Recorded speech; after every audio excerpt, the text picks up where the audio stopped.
Shalom, shalom, je suis Éminence Aguisha et à ma gauche, C'est Joël Schrumpf.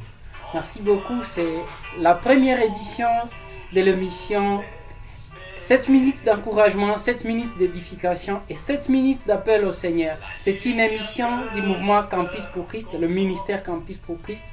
Et aujourd'hui, nous allons commencer par les textes de Jean chapitre 10, le verset 7, le verset 11, 14 à 15 et 27 jusqu'à 30. Mais notre prière est que vous puissiez lire tous les chapitres en entièreté. Et je vais demander au frère Joël de nous conduire dans la lecture. Nous lisons Jean chapitre 10 à partir du verset 7. Jésus leur dit encore, en vérité, je vous le dis, je suis la porte des brebis. Tous ceux qui sont venus avant moi sont des voleurs et des brigands. Mais les brebis ne les ont pas écoutés. C'est moi qui suis la porte. Si quelqu'un entre par moi, il sera sauvé. Il entrera et sortira, et il trouvera de quoi se nourrir.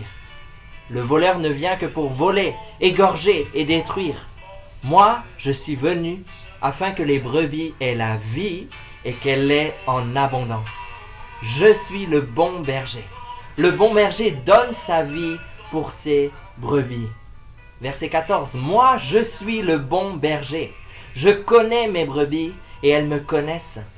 Tout comme le Père me connaît et comme je connais le Père, je donne ma vie pour mes brebis. Et verset 27. Mes brebis écoutent ma voix, je les connais et elles me suivent. Je leur donne la vie éternelle. Elles ne périront jamais et personne ne pourra les arracher à ma main. Mon Père qui me les a donnés est plus grand que tous et personne ne peut les arracher à la main de mon Père. Amen. Et nous allons prier avant de continuer. Seigneur Jésus, merci pour ce moment. Enseigne-nous encore. Nous voici autour de ta parole. S'il te plaît, au nom de Jésus-Christ. Amen. Amen. Et aujourd'hui, nous allons réfléchir autour d'un petit thème intitulé Jésus-Christ, le bon berger. En voyant ce texte, c'est un texte tellement long, mais je vais encore nous proposer de lire tous ces chapitres en fait de comprendre comment Jésus-Christ est le bon berger. Et lorsque les Écritures nous parlent de Jésus-Christ, le bon berger, il est vrai qu'il y a de faux bergers. Et c'est pourquoi les Écritures pouvaient nous proposer en disant Jésus-Christ est le bon berger. Et en voyant certaines caractéristiques, nous voyons que le berger appelle le brebis par leur nom. Quelle merveilleuse nouvelle de savoir que les bergers ne s'arrêtent pas seulement à nous conduire, mais ils nous appellent par notre nom.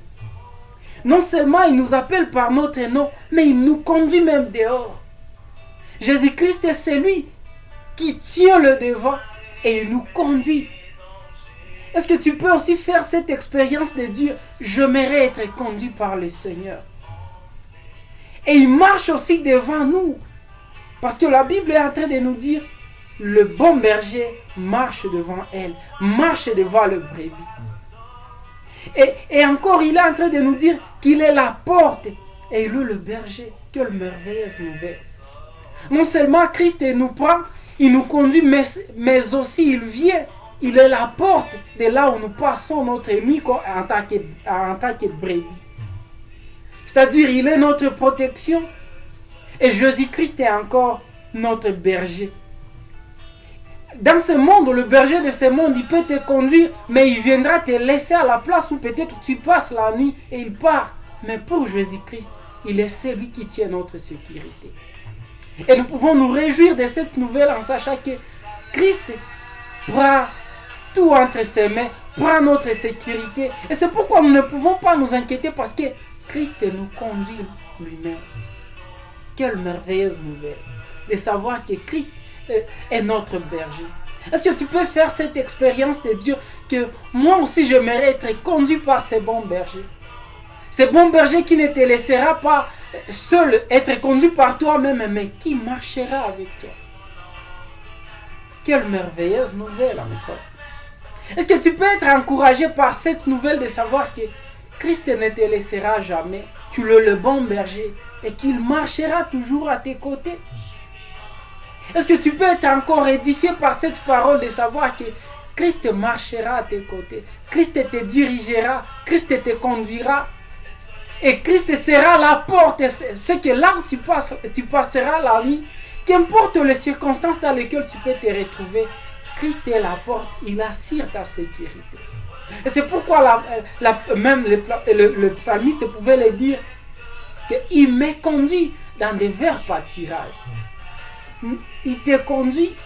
Et lorsqu'il finit à te conduire, il te ramène là où tu passeras la nuit. Il te dit, non, repose-toi ici et j'assure la sécurité. Peut-être que tu peux te dire,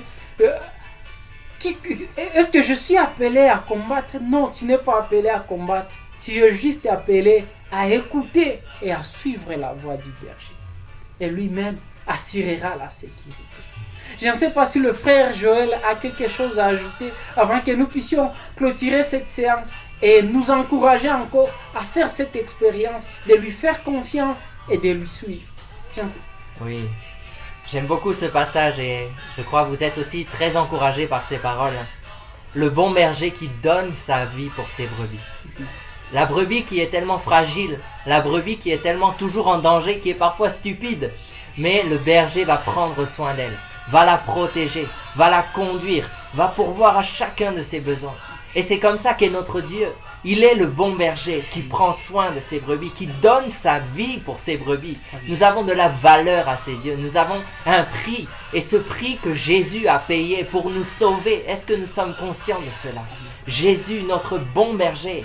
Et nous avons cette promesse au verset 28 que nous ne périrons jamais et personne ne pourra nous arracher à la main de notre Dieu, notre Dieu Tout-Puissant. Que Dieu bénisse sa parole. Amen.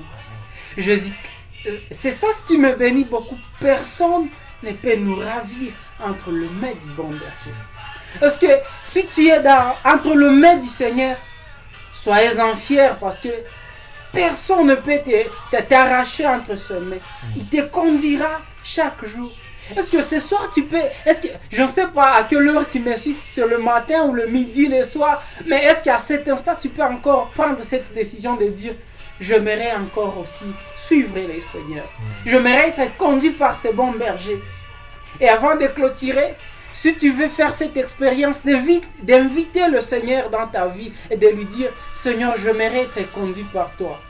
Je vais demander au frère Joël de nous conduire dans une courte prière et en fait que tu invites le Seigneur dans ta vie. Merci beaucoup. Oui. Merci Seigneur notre Dieu Tout-Puissant parce que nous pouvons nous approcher de toi. Merci Jésus parce que tu es celui qui est venu pour nous sauver. Merci parce que tu es le berger qui est venu pour sauver ses brebis. Et merci parce que tu es celui qui veut changer des vies encore aujourd'hui. Merci parce que tu es celui qui sauve encore aujourd'hui. Et ma prière, c'est de prier pour le frère, la sœur qui a entendu cette parole, qui a été encouragé et qui veut te suivre, qui veut vraiment renouveler cette alliance avec toi.